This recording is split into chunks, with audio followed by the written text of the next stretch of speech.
everybody, and welcome to Western Oklahoma Sports Night. I am Chuck Ramsey, the Lawdog, here with you again as we talk all kinds of stuff going on sports-wise in Western Oklahoma. We want to thank StreamYard for allowing me to purchase the upgraded package and have some better graphics and things like that. But we do have a lot of fun here and so much stuff going on as the sports season, football season, which is the primary sports season, let's be honest, is about to get underway. And we will be doing a lot of stuff on this page as well as streaming live on Facebook. And we should be up to streaming live on YouTube and Twitter X as well. So some options that we have now, and we hope that you'll share our show with your friends and those people you know, and also help us grow the brand. Well, when I'm talking about Western Oklahoma Sports Night, I have done my best to try to reach out to people from Western Oklahoma who have made an impact on sports, whether it be in Western Oklahoma or elsewhere. And I got some inspiration, and I had seen this before, and I knew that Clinton was the hometown of a former ESPN reporter.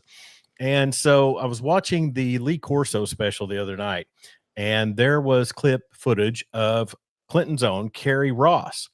And she was a Sports Center anchor back in the late 80s, I believe it was. And then also one of the first reporters on College Game Day. And when you think about College Game Day and the impact it makes on the landscape of college sports, college football, I would say somebody who was there in the beginnings would have a lot to talk about with regards to that. So we welcome here on our show, Karie Ross, who joins me here on the program. Karie, thank you so much for taking time to visit with us. I know that Red Tornado football gets underway really quick, and you're a former Red Tornado. I guess you're never really a former Red Tornado, are you? Just always a Red Tornado. Always a Red Tornado. That's right. Yes, for But thank sure. you so much for taking time to visit with us here You're today. welcome. Well, so just as a little bit of background, right now, as you told me, you're kind of you and your husband Dave, which we'll kind of get into you and him later. But Dave Dombrowski, the general manager of the Philadelphia Phillies, you guys are kind of in transition a little bit as he's got things on the burner. But what have you been doing with yourself lately? Well, lately, I was just down at the University of Oklahoma. I'm an advisor for my Chi Mega sorority Yeah. at the University of Oklahoma. And being in the middle of all of that, as it became such a national phenomenon, which I did not see coming, was a little bit crazy. I mean, we were on the Today Show, Fox News, Inside Edition. It was nuts. So I spent 2.5 weeks down there, and then I take about a week to decompress Yeah. and get some sleep. Yeah. And then my daughter's getting married this year, so planning a wedding mostly. Wow, that's a full-time Yeah. job in itself right there. So, well, and we, like I said, I was watching, and somebody had told me about a year or so ago. I golf with a guy from Clinton named Marty Wandry, who owns Clinton Oh Liquor, yeah. Yeah. and I think he mentioned to me that you had been on Sports Center and College Game Day and had been a reporter, and I don't remember if I reached out to you before and kind of left it on the burner. My apologies, but I knew when I saw the Lee Corso special, I said I got to reach out to her because the Clinton connection is really something that's there. Well, I have, I started, it's funny, my whole sports journey really started with my dad because he was such a huge sports fan. Yeah. And so I always told people I started in diapers listening to the University of Oklahoma and play by play and watching the highlights on Sunday after the games and all that. So, and then when I went to University of Oklahoma, I majored in journalism and went that route, the journalistic route. And so I just always loved sports, had an interest in it. And back in the day, Chuck, we didn't have girls' sports really when I first started. That by the end of my tenure in Clinton, they had girls' basketball. Oh, Um, but so my way of being in sports was being on the sidelines as a cheerleader. yeah. And so at the University of Oklahoma, I was a pom pom girl. My dad was a business partner with Barry Switzer. So, so that, that was a nice connection when I went in to be Yeah. a journalist, sports journalist. I started in Oklahoma City at KOCO Channel 5 with Mick Cornett, the former mayor, Yep. Jerry Park, all that gang, Tony Sellers, loved them all. Um, and then I went to Columbus, Ohio for 4 years, Okay. covered the Buckeyes. I'd never even been north of Kansas. Yeah. So I remember they were talking about going skiing on Lake Michigan, or one of the lakes that's up there, Lake Erie, I think it was. I said, Mhm. "Is that like in the lakes, as in the five Great Lakes, Lake Erie?" And they're like, "Yeah." And I go, "Okay, we are really north, because Yeah. just as my little small town brain, um, you know, going up there and living was just a different atmosphere for me. But I embraced it. I loved it. Made a lot of friends there. Covered the Buckeyes. And then I got the job at ESPN. And the story behind that was, apparently the general manager at ESPN was home. He was from Ohio, Columbus, and he was watching TV, and he saw my sportscast in local television Yeah. and said, "Let's interview her." And so I was hired, and they started this new game day show, College Football Game Day. It was Tim Brando, Beano Cook, and me. Yeah. Lee Corso, I didn't work with him personally because he was mostly out in the field. Okay. So I was in studio, but what they did, they send me out every week to cover the college football game of the week. And then I'd come back to Bristol, we'd edit it, and then they'd fly me back out to wherever the game was being held to do the live intro. So growing up as a college football fan, it was a college football fan's dream. I Yeah. mean, dream job. It covered all of the big games every week. So, yeah, and that was before it was live. So it was just in studio every day, every week. Cook never seemed to like OU, if I had to be honest. He was a character like no other. Yeah. He would just, he'd give me such a hard time back then. You just have to take it and punch back a little bit. He'd say, "Karie, I like you because you're not a ball buster," and so I'd be like, "What's that, Yeah. Bino?" I didn't, I never heard of some of these things. So, anyways, he, I, we worked with each other on the set a little bit, but mostly I came in intro and after. But he was hilarious outside of that. And as far as who he loved, I think he was from Pittsburgh. He was Yeah. Pittsburgh SID is how he started. So I guess that's how he got his gig. The person I became closest to was Howie Schwab, who just Yeah. passed away last year. Just breaks my heart. He was my number one guy. He did all my stats for me. He was like a computer. Yeah. When I say someone knew every single thing, he knew every single thing. He was unbelievable. Yeah. Yeah. And I think I saw that on social media, and I Mm-hmm. remember just a vague memory of his game show he had. Yeah. Stump the Schwab. Stump the Schwab. Yeah. And it's like nobody ever could stump that guy. I know. He But was unbelievable. And he was such a gentle, wonderful human being. yeah, Yeah. he Mm-hmm. didn't seem real gentle with the contestants, but that's probably but yeah. So before we get too far along, I do want to focus on your time in Clinton. You said your dad, Lanny Ross, Mm-hmm. was the voice of Clinton Red Tornado football for quite a while. What was that Yes. like, having a dad who's calling the games? Well, he called him after I graduated. He Oh, had his own oil company and did all that when I was growing up. And then when I graduated, all of a sudden he discovered his journalistic side of himself. So he wrote an article every week for the Clinton Daily News. yeah, I remember putting them all together, making a book for him with all of those articles. He talked about everything from sports to kids and grandkids and everything. And then he got into the play-by-play doing Clinton Red Tornadoes. So that was after I left. So I really didn't get to experience that with him, which makes me sad because I bet it would have just been so incredible to have him up there every single time.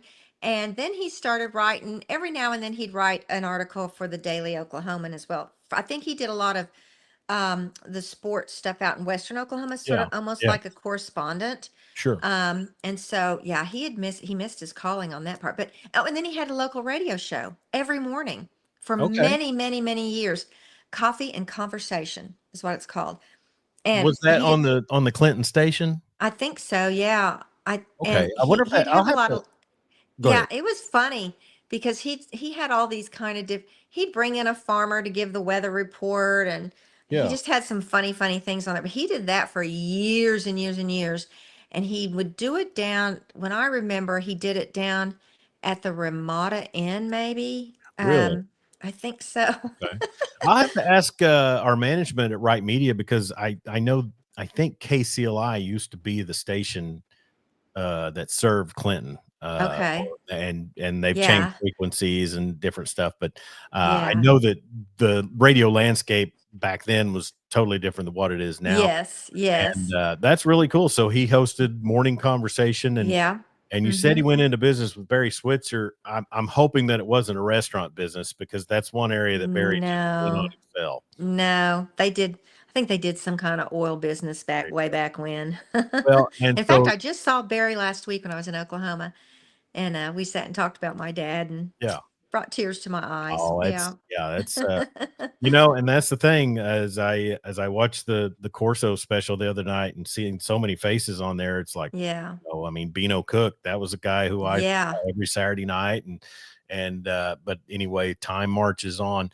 But your mother, you lost your father, you said, but your mother Janet, and from what I understand, you don't call her just Janet, she's Janet Sue. Uh Janet Sue, the so, general. so okay. So she also had a footprint in Clinton as well. Yeah, she taught at Clinton High School for many, many, many, many years. And then once my brother and I got to that age, she wanted to step back. So she worked with John Cornell at Cornell Construction, and involved in all of the different community efforts there and everything. So when my parents left Clinton to move to Norman, back in 2008 or 2009, one of those. They live in 45 years because my mom's parents were there too. So we just had such a huge, our roots were there. Just Yeah, everything about our whole DNA really was in Clinton. I still feel like it is. So many people have moved or have passed away and things like that, but that's home to me sure. still. They still got a great golf course. I love golfing at Riverside, and they're pretty nice to me, being the voice of Weatherford Eagles sports. They're not too slanted against me most of the time when I go Yeah. there. But no, you now from what I understand, you started journalism in essence, writing stories for the campus newspaper, which I believe was at Clinton, according to what I read. So I actually was on the high school newspaper called Tornado Talks in Clinton High School. Yeah. And I did sports. And I was like, I think the first female that signed up to do the sports. No one really did it back then. And I just ended up, I don't know how it happened, but I wrote an article, and it ended up getting chosen for a finalist award for some kind of award at the University of Oklahoma for sports writing. Okay. So then I thought, well, I like this. I need to do that. So I concentrated on that. And then I didn't do hardly any sports in college, except I was on the University of Oklahoma pom pom team. So that's sort of kind of how I was involved in sports. But my journalism career was just basically getting my degree. Yeah. I didn't work. I did one article for the newspaper in, at OU, and that was part of my curriculum at the Yeah. time. So I really didn't do anything. The first really sports thing was when I went to work. I interned for Channel 5, and then they hired me out of Mm. that Yeah. for sports. And so, first female sports person in Oklahoma City. And that's where it started, and it just sort of kind of took off from there. It was a time when there were no women doing sports. There was Yeah. Phyllis George at the national level, former Miss America, and she was on NBC or one of those, maybe CBS. And then there was Gail Gardner at ESPN, and that was it. Yeah. That was it that I knew of. Yeah, and I've seen material and content about Phyllis George and things that she dealt with and stuff on the national level and things like that. But before we get off of Clinton, real quick, and I want to talk about your time at OU and then also your time at KOCO. What was the Custer County conflict gets underway? I believe it's the first Friday of October this year. Talk about what it was like when Weatherford and Clinton played each other during your time in Clinton. Well, it was OU Texas every year. I mean, there's that much of a rivalry and that much hate and like we had Elk City, but boy, it was Clinton Weatherford in Sure. everything. My dad was the wrestling coach for many years, so he it's wrestling, basketball, football, you name it. I mean, we were just bitter rivals, and it's so funny to think we're literally 15 minutes apart. Oh I yeah. mean, Yeah. 15 minutes in a big city is the trip to the grocery store. It really is. Yeah, you're exactly right. And as much as the big city schools are consolidating and recruiting and transferring, I kind Hmm. of might propose the opportunity, and I know it would get slammed. Maybe they consolidate out here and have enough recruiting talent to compete in with the Do a teams in the superpower city. team. Exactly. Yeah, But yeah, yeah. football has been so big in Clinton for so long, and it's been just such a successful Hmm. ride over the years for them. And I know that people from Clinton, that's something they carry with them everywhere they go. I know. I know. I love it so much. I think about with my daughter getting married this year, I've been going through all kinds of stuff. And, I just found like the tape my dad put together one year. It was an interview with all of the greats that come out of Clinton that played for OU or went into the pros. So Trent Yeah. Smith, some of them. Mhm. And I found that and I was like, oh my gosh, there's so many great players who've come out of Clinton. And and I remember being in school, Clifford Chapman was the guy, and he went on to play, I think, for the Giants, not very long in the NFL, but he was the big star when I was there. And we had a class called Family Living. It was taught by Mrs. Gubbits. It was, I think, every single child should have to have a family living class because they taught you how to plan for weddings, buying a house, a funeral, all of that kind of stuff. You had to live off a budget. So we had to pick a husband and plan a wedding, have a budget. So I picked Clifford Chapman. He was known as Chit Chat. That was his nickname Okay. because he was going to be in the NFL and I could have a really big budget. Well, you so, know, so Chit Chat and I had a really nice, healthy budget to plan our yeah, lives together with. So, yeah, anyways, just funny things like that. We had a group of friends that we are still really, really close. We have a little text thread. We're always texting each other, and we get together unfortunately for funerals, yeah. but also weddings of our kids. So, Sure. so we're just at that time of life. But we always talk about our time back in Clinton, the stories, the Yeah. crazy stories. Yeah, because those rivalries that are like 10 and 15 miles apart, there's Hmm. usually some shenanigans that go on before the game and things like Yeah. that. So I was a perfect child. I never did I any of bet you that, were. Chuck. I bet you were. We're visiting with Karie Ross, Clinton Red Tornado, former KOCO sportscaster, ESPN, OU grad. And so your time at OU, how was that as far as like the sports scene there? I'm guessing from what you said, it was during the Barry Switzer era. Yes. He had some really high times, and he had some other times that weren't so great. So Yeah. what was it like when you were on campus in Norman? Well, it was so exciting, because it was Barry Switzer, we were doing great. And it was after he won the national championships but before all the other stuff. So it Yeah. was sort of kind of like in the middle. And I remember I was on the Palm Squad, and this was just one of my favorite memories. We would have some wealthy donor. I don't even know if there's any able to say this back in the day, but they'd Yeah. get us on the private jet and fly the whole pom pom squad up to Nebraska for the game.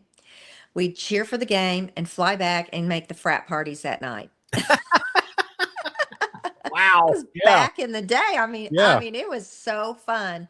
And then also, I'm not an OG, but I'm like one or two squads from the OG of the pom pom squad because Billy Tubbs is the one that started the pom pom squad. Okay. For basketball, and that's how the pom pom squad started. And Jan Lane Warner, she's like in her 90s now. Her husband was the former basketball coach at OU, and so she was part of that too.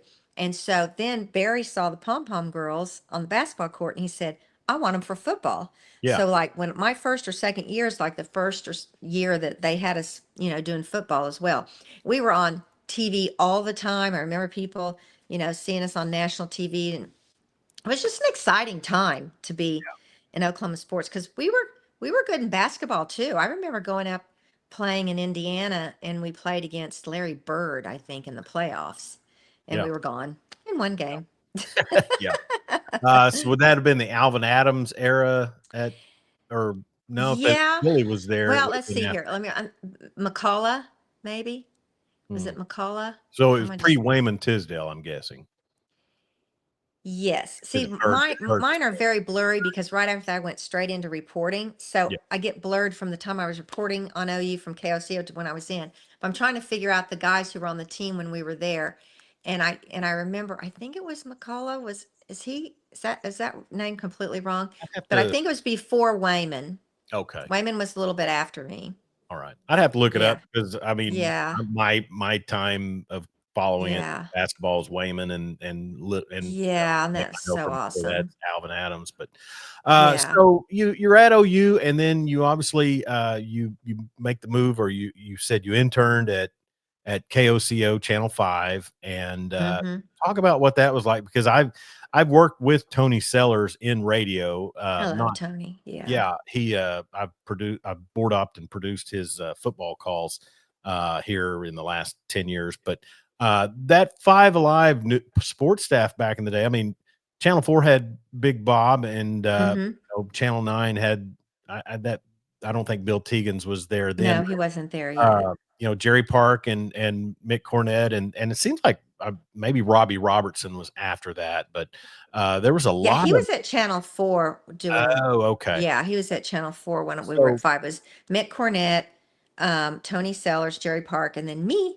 yeah. And it was so much fun. It was my first real job in sports. And those guys were so wonderful to me, helping me learn the business, learn the ropes. And that was back in the day. Of course, we had no phones, as you know. So we would get on helicopters on Fridays Yeah. and they would fly us all over the state of Oklahoma. And they'd drop us at 2 to 3 different games. So we'd start here, say we'd go to Clinton Weatherford. We'd wait for one or two touchdowns or some kind of scoring. Yeah. And that's back when I shot my own video, carried everything. Like I was the Okay. photographer, Those everything. are some big cameras And too. they were huge. I Yeah. mean, huge. And so with that big old battery pack on the other side. Yeah. So we'd shoot it. They'd get us back in the helicopter, go fly us to another game. We'd shoot a couple more scores. But each game we would hand out our business card and say, you need to call this number because we're not going to know the final score of the game. Yeah. Call this number and call it into KOCO and give the final score of the game. Then we fly back, helicopter back to Oklahoma City. We'd edit our 2 or 3 games. And then we wait for the people to call in with the final score and say, and the final score was, Yeah. and that's how we did it back then. So we had such a good time. Yeah. When I did Friday night finals for iHeart in Oklahoma City, Uh-huh. social media had basically taken over as far as if you needed to get a score, you just check Twitter or Right. Facebook, whatever. But they told me that within 5 years, I started there in 2014. They said within 5 years, if somebody wasn't calling it in, sometimes they would have to call like the town police department Oh, yeah. and say, "Hey, can you ask your police officer out there working Well, security what the final score is?" And the yeah. dispatcher would do We it tried to for 'em. make sure we handed out 3 or 4 of them just in case someone Yeah, forgot. yeah. Well, and Tony Sellers, and like I said, I actually worked with Jerry Park's son on the police department in Oklahoma City, and then Mick Cornett Okay. obviously went on to other things. But Yeah. KOCO, I'll just say this: it probably was tough for them in the market going up against Big Bob Berry because he was Yeah. such a name. Did they have any apprehension or were they wanting to jump out and make sure that a female broadcaster had a chance to get out there and do local sports?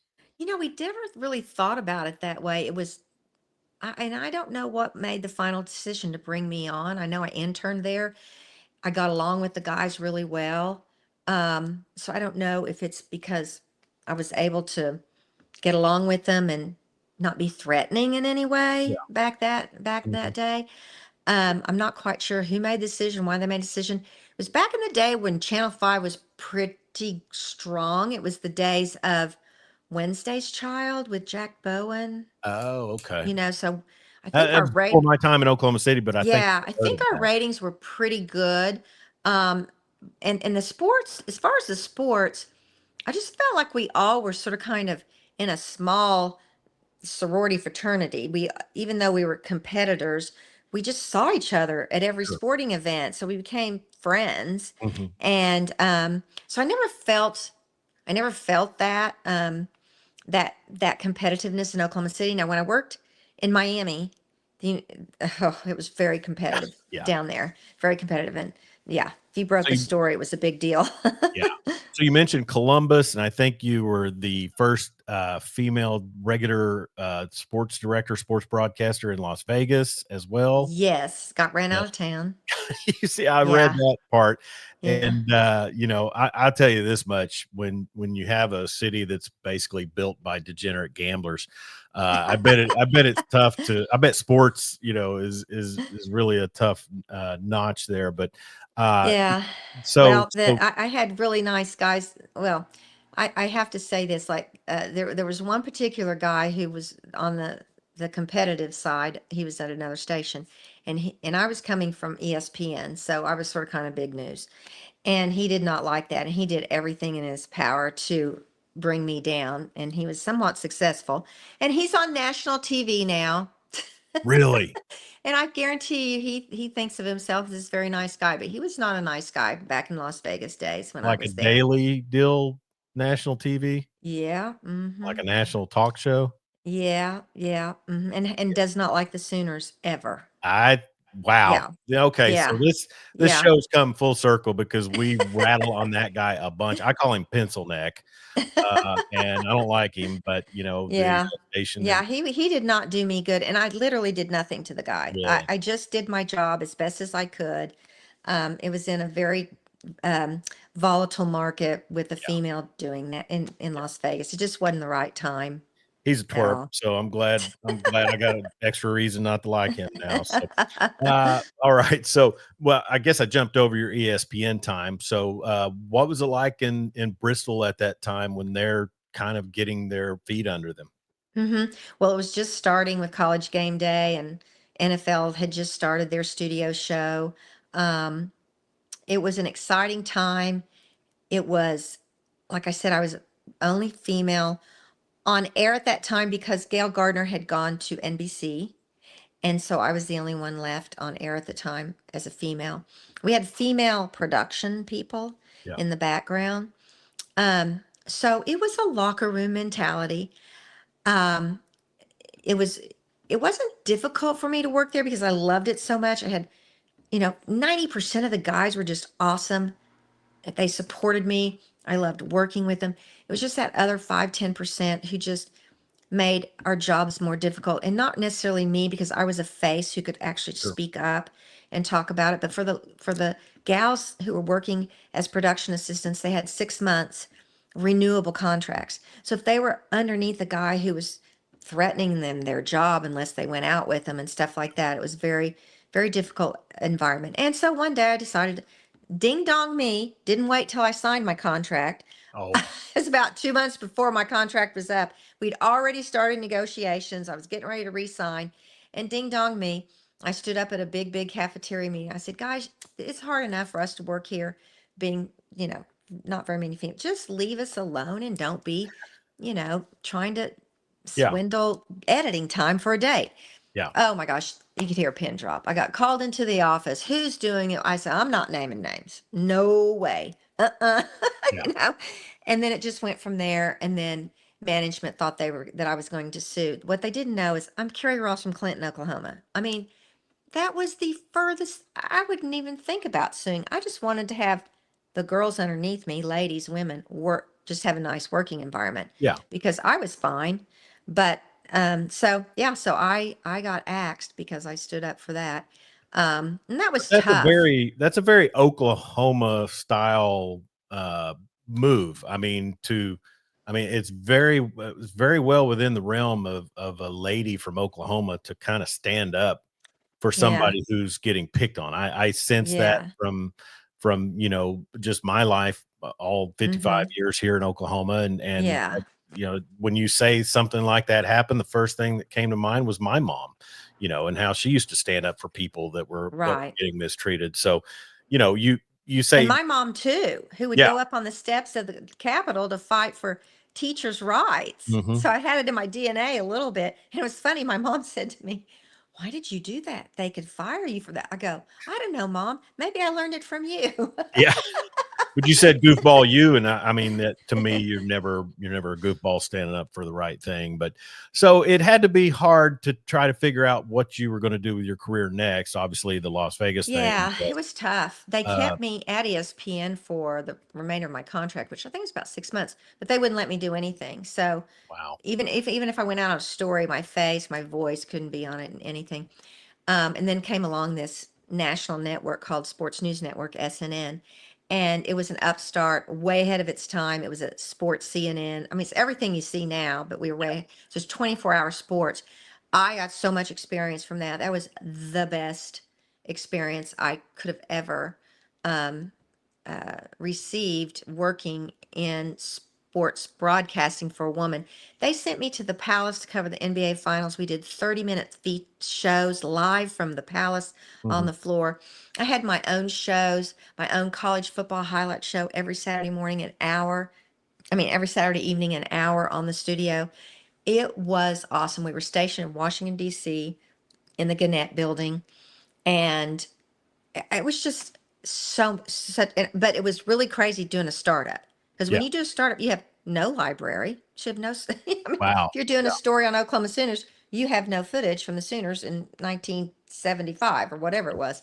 And so we didn't last long. I think we lasted about a year and a half, and they ran out of money. And then everybody copied us Yeah. and went that route. A lot of my SNN family ended up at ESPN. A lot of because they knew how to do it. Yeah. They knew how to do it. Because it's So funny, yeah, younger people don't realize there was a day when they didn't you have would all this you would there was no 24-hour news cycle for of sports news anything. of anything Yeah, really. yeah. And then also I mean, I can remember back when ESPN News was a constant sports center basically, Mm-hmm. it was a Mm-hmm. newscast. But I did watch a sports center on YouTube from you and Chris Fowler back in 1989. Oh, okay. And let me ask you this, if the '90s hair or the '80s hair came back, would you embrace it or would you? Yeah, 'cause I mean, Yeah, I it keep it waiting looked for that to come back. it looked like it reminded me of that movie Working Girl with, Yes, Melanie yes, Griffith, that yes. a lot It was of so Aquanet, funny. I guess. I know. We were just I was just in University of Oklahoma with the sorority stuff going on at Chi Yeah. Omega, and we had an alumni night, and I have video back in the 90s when I was helping back then, and the hair looked just like that, and it's just all of these girls, the same the same thing we do now on bid day, but with hair like this Yeah. big. I I look back on that as good times. I mean, that Well, the was, guys had a lot of hair back then too. yeah, I had a mullet and, I knew guys that permed their mullet. I didn't have to. I had Yep. bushy hair, but, Uh-huh. Yep. so That's so yeah, it's funny. just, it was real neat to watch because on YouTube, it was an entire Sports Center episode from 1989 of you and Chris Fowler doing Oh, the sports really? news, and, I haven't seen that. yeah, Wow. that would have been the Oakland A's, World Series year, Oh, okay. Was that the and earthquake year? yeah, I believe so, against the Yeah. Giants, and I believe and I ate at a restaurant in Hydro yesterday called Gloria's, and they had a A's jersey up on the wall, and it's Mike Moore, who's actually from Eakly, Oh. and, Oh. so anyways, that's Wow. another, target for for this podcast, but, Yeah. so a lot of Western Oklahoma footprints, during that time, but, yeah, Chris Fowler, that guy, he's been around a long time, He has. and, It was funny because we did my last sports center I did was with Chris Fowler, and they were building a brand new studio. So we did it from the newsroom. oh, And he was going through contract negotiations at the time. And I was doing my thing, and I'd sort of kind of been ostracized and all that. So he said, they're not offering me this and that. And I said, look, Chris, you got to play the game. Just sign the dang contract, and you'll rise. You'll rise to your potential, and you'll be fine. Well, I think he turned out just fine. yeah, he's, And it's not that he took Carrie Ross's advice, but I remember that conversation because I was thinking, I'm on my way out. He's on his way up, and then he just became a huge, huge star. Nice guy too. Good, good deal. My wife will like to hear that Yeah, because he's a nice she's been a guy. big fan of his. So you end up in Miami, and I tell you, I read this, I think, a John Rhodey article back in 2001 where he interviewed you for the Daily Oklahoman. But I did not realize that you and your husband, Dave Dombrowski, kind of owe your relationship to catcher Benito Santiago. I had no idea that one of the fiercest catchers in the major leagues in the 90s was in some way responsible for you finding love.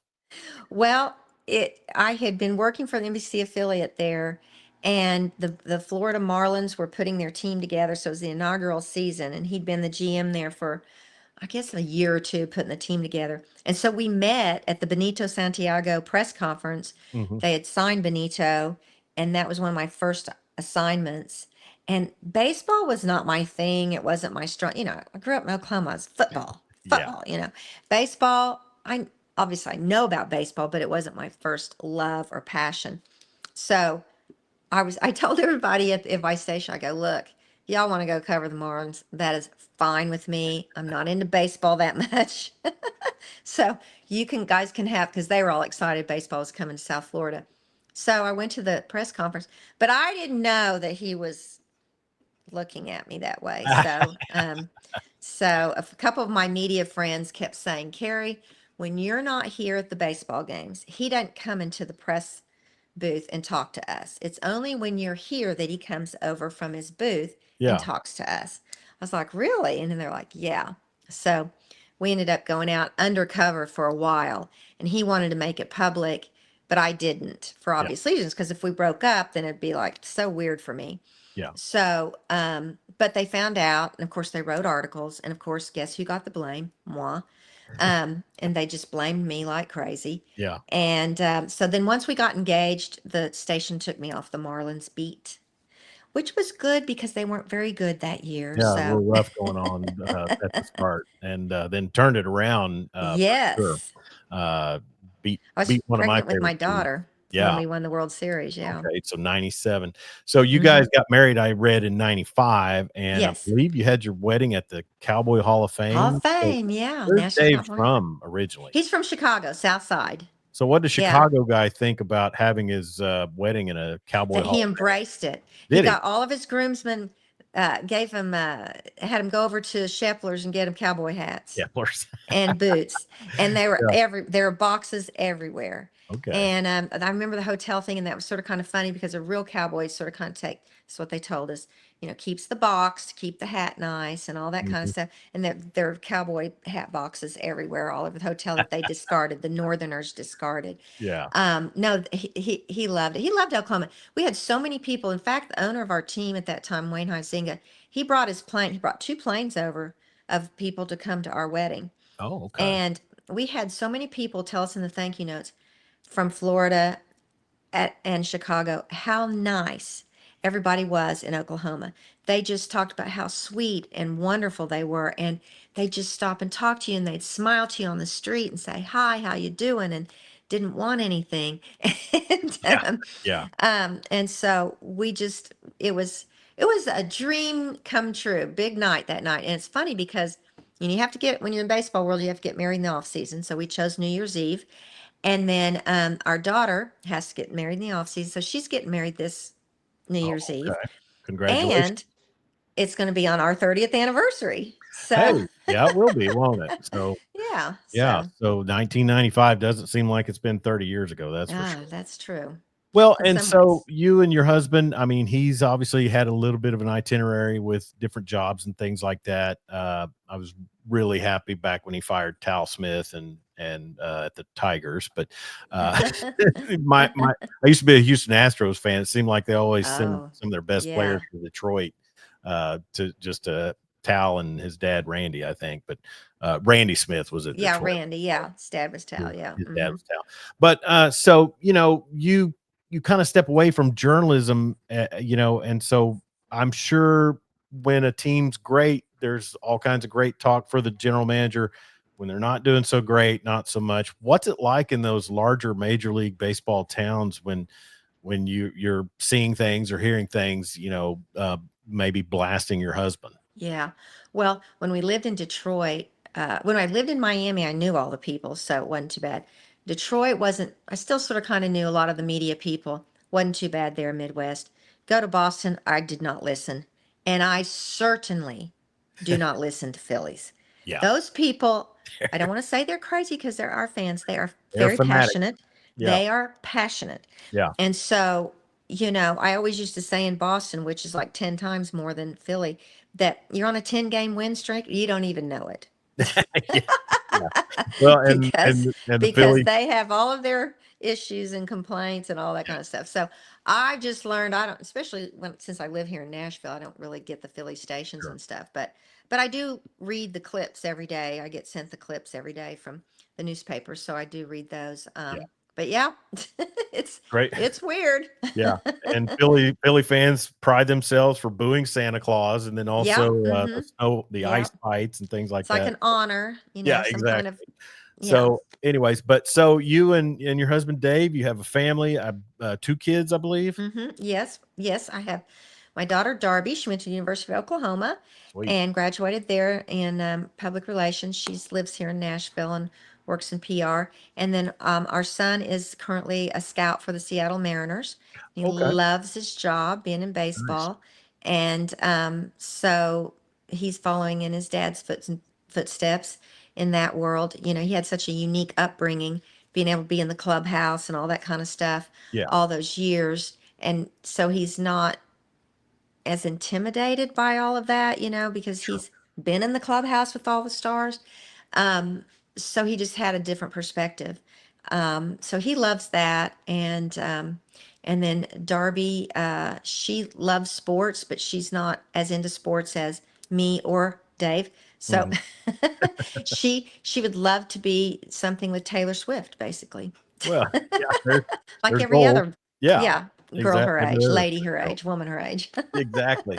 So, I mean, your son going into the profession, I mean, it's not like his last name is Smith. I mean, that Yeah. he'll be Yeah. recognizable just on paper. Yeah. Talk about what that's like as a mom, seeing your son, kind of set himself up to get into the same field, and kind of some of the Yeah. same criticisms and things like that if he goes that Right. Well, he's a scout, so he starts on the, that lower level sure. to build himself up to, bigger games that he gets to scout and all that. And, from reports we get from Seattle, he's doing very well, which is Yeah. awesome. But it is funny because Dave says he'll run into people in the game and they'll say, "Oh, I saw your son scouting." And Dave will say, "Was he working hard?" "Oh, yeah, he was working hard, getting his reports in, doing all that kind of Yeah. stuff." So I don't know if he'll end up being what Dave does. He loves being outside at the games as Okay. opposed in an office. So, Yeah. maybe he'll go that route and, be director of scouting or something like that. I don't know that much, Sure. but it was funny because someone said, what if it would happen if like the Mariners and the Phillies played each other in the World Series? And Dave goes, "Well, I'm sure she'd be rooting for the Mariners, That's right. So Yeah. Well, and Clinton, Oklahoma has got a kid in the minors right now that really was a heck of a football player and baseball player, Caden Powell, who's with the Astros organization, and it's baseball's still got a footprint out in Western Oklahoma as well, yeah. and he was at OU for a season. But no, I tell you, just as we start to kind of wrap things up, because I've held you captive for quite a while here. That's okay. Um, you know, just so much that goes on in the world of sports now. Um, did you feel how did you feel as a former journalist once that things really started to kind of come to light with regards to what we were talking about earlier with, and I'll just say the Me Too movement Oh, and yeah. things like that, and kind of the exposure of people who utilize power and control over others. Well, it was really interesting watching it. There were two books that came out about ESPN, and my experiences were in both. The first one was the unauthorized biography of ESPN, Yeah, and that came out when I was pregnant with my son, and it was really interesting because ABC was going to do a story, Oprah was going to do a story. There were all these networks. All of a sudden, they just got killed. So I feel like the networks had their own sure. issues with all of that, so they killed it. And I really didn't do any press for it because I was pregnant and I just didn't want to bring Yeah. all that stress up and everything. And then as you age, you just feel differently. And then the second one came out, Those Guys Have All the Fun. And that was a really interesting book. And, to be honest, time does so many things to how you look back on different events in your life. And so we recently had a reunion. There was one this past year and then one when we lived in Boston in Connecticut. And so I drove over to that one. And I was really nervous to go back to the reunion because there were still guys there who, had done things. And I was like, how would that be? Sure. Well, so I was very nervous and I got so much love and just not support, just love from everybody. Just like, Karie, so good to Yeah. see you. How are you doing? And everything. And I've also been able to keep up through my husband's job. I've sort of still been able to be a part of the sports world, which has been so great because everywhere we go, I see some journalist or broadcaster who I knew who's still in the business. And so, but I'll tell you, the one thing that really hit me was this last year. Just talked to a few of the people. I talked to lots of people at the reunion, but the few who I was a little bit nervous about came up to me and as if nothing had ever happened. And I feel like if you look back at that time, you have to think about the 70s. Hmm. I don't think they thought they were doing anything wrong. Sure. You know what I'm saying? It was just Yeah. a different time. Yeah. And everyone's always said name names, even in the books. Name. I said, I'm not going to, because if these men are now married and have daughters, maybe they'll see some of the things that we went through and change their ways. And I don't want to ruin somebody's life like that. So I just didn't name names. So I just feel like you become so different when you age and you start thinking in different perspectives, different time in life. But when the Me Too thing came about, um, it hit home because I sort of kind of had my own Me Too movement way back then in the Sure. in the 80s. And I got fired for it. In fact, I'll tell you what happened. I posted on my Facebook page. Gretchen Carlson had her thing at Fox News. She had the recording of Roger Ailes and all that harassment stuff. And so she got this gigantic settlement. Yeah. And so I posted Gretchen Carlson, her multi-bajillion-dollar settlement. Carrie Ross gets fired. We've come a long way, baby. Yeah. So Yeah. good for Yeah. her. And Um, that's the thing is so much of that in the days also before the accessibility of recording devices or anything like yes. that would just be boiled down to a he said, she said, Right, and and we had nobody no ever took. females in management, Chuck. I mean, there wasn't a female in management I could even Yeah. talk to. They brought in a man to talk to us about this, and I had to step up and say, "You can't bring a man in here Yeah. to talk about this to all these women. They're not going to say anything." And so it was just, and I credit John Walsh of ESPN of really trying to change the culture there. And the books came out, and there was still a lot of stuff going on and everything. But and I told my daughter, I said, the tide changes. It's changing now. I don't know if you'll have the same freedoms to speak out as I did back then, but we navigated it differently Mhm. because you had to. You Sure. didn't have anybody in management. You would get fired. So you just had to learn how to manage it your way. And my way was, you guys are my team. You joke, I joke. I don't care. I, Yeah. I tell the famous story. My first day on the job at ESPN doing Sports Center, I'm sitting there typing away. All I want to do is get my script done. Typing away. All of a sudden, I feel like something's going on. I look back. There's all these guys standing behind me, and they're looking at me. And I go, "What's going on?" They go, "Look up." Well, they had the Playboy channel on one of the Oh, monitors wow. above my thing, and I'm like, "Okay, whatever, guys. I got to get my script in." Like Yeah. that. It's just boys will be boys, whatever. So there came a heightened time of, oh my gosh, but that's just how we handled it. And it worked for me just fine.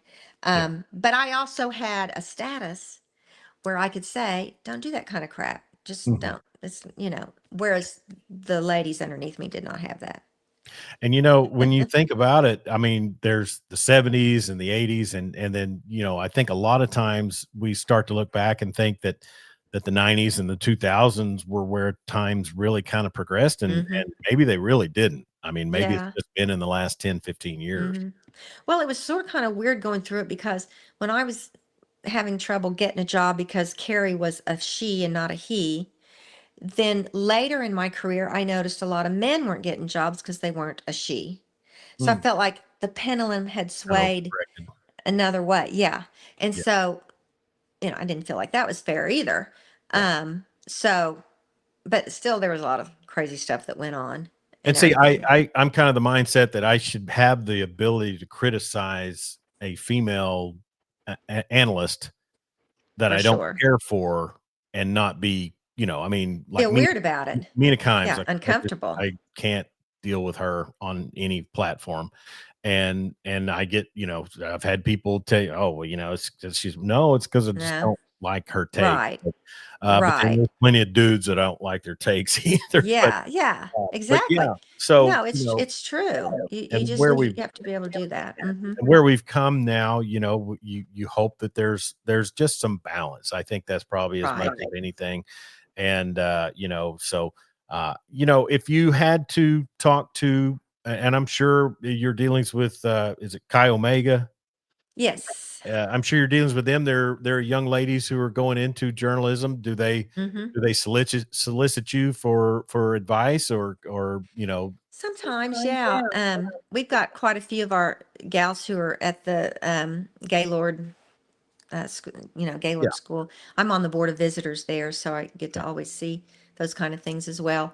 But yeah, so they do, and it's so different now with the digital part of it. I mean, I dealt with videotape, as you yeah, know, yeah. and so hard. But I just tell them, keep, make sure you are yourself all the time, and do always do what's right.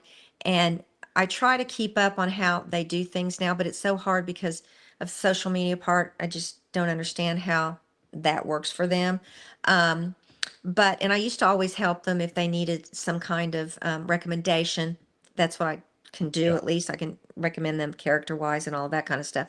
But as far as putting tapes together for auditions and everything, that's changed so much. I can't help them anymore. But I used to do that earlier in my years. But nowadays, it's more just being there to support them or write them a letter of recommendation here and there.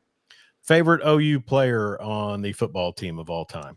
Oh gosh, there's so many. There's so many. I just grew up with all of the great running backs, Billy Sims, Joe Mhm. Washington, you know, go all the way back to Jack Mildren, Steve Owens, all those. But I did name my red and white car that I drove around in college Tinker from Tinker Tinker Owens? Owens. Okay, yeah.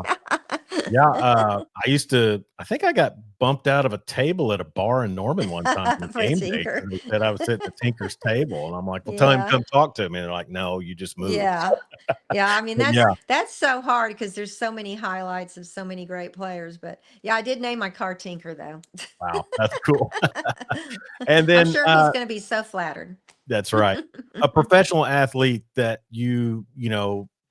encountered and dealt with that you look back and you thought that really is a great person that I just dealt with. Um, well, the big one for me, and I didn't have a lot of interaction with him, just a few times, was Michael Jordan, because he'd come in when I covered the Heat in Miami, and he would stand there and answer every single question to all of the media and that's every stop he made. Mhm. And then you'd have someone else come in and say, "Get out of here."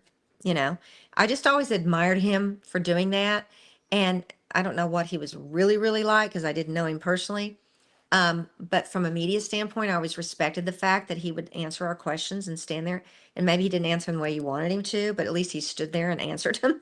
Yeah, definitely. um, and as far as coaches, Bobby Bowden was of course, Barry Switzer's my favorite, but Bobby Sure. Bowden, he would remember me every time I'd see him. He'd remember me. He'd do an interview with me no matter what. Just loved that man. That's cool.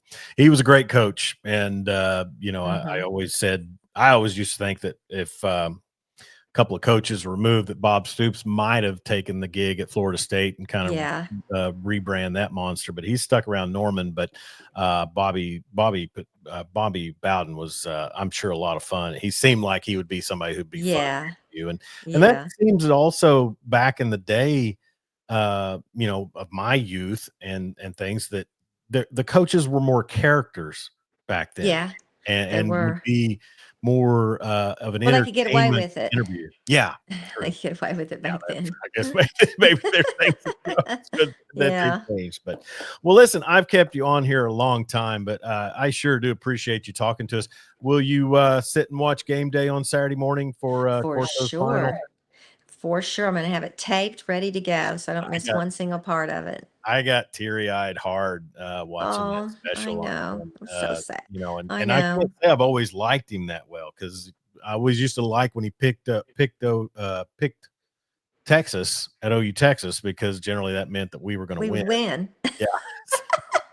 I But know. when you've watched the footage and things, and Yeah. like I said, kudos to you for making the cut in that special. That was Yeah. I was really shocked cool. because of my history with ESPN. I was pleasantly surprised, as we should Definitely. say. Definitely. Well, listen, good luck to the Phillies, and good Thank luck you. to your husband, and good luck to your family as you've still got wedding plans to be That's put right. together. Well, thank you, Chuck. I enjoyed it a lot. And go Tornadoes, Red That's right. Red Tornadoes. Tornadoes in Weatherford will I think Clinton starts week 0, which maybe Wow. is this week. I'll have to double check because I Yeah. know the Weatherford schedule because I have to be there. But I've called 2 Custer County conflicts, and they've both been pretty classic. Oh, good. So, anyways, Karie Ross, former ESPN sports journalist, former KOCO, University of Oklahoma grad, and lifelong Clinton Red Tornado. Thank you so much for joining us today. Thank you, Chuck. It was great. Yeah, thank you. And you can see this interview on our YouTube channel at Lawdog Sports anytime that you feel, and it will be a lot of fun to go back, and I'll try to clip some shorts as well so that people can see the interview and kind of draw some listeners to it. But we'll also share this on our Instagram, Facebook, and Twitter X pages. Be safe out there. Don't text and drive, and sure don't drink and drive. And we'll talk to you real soon.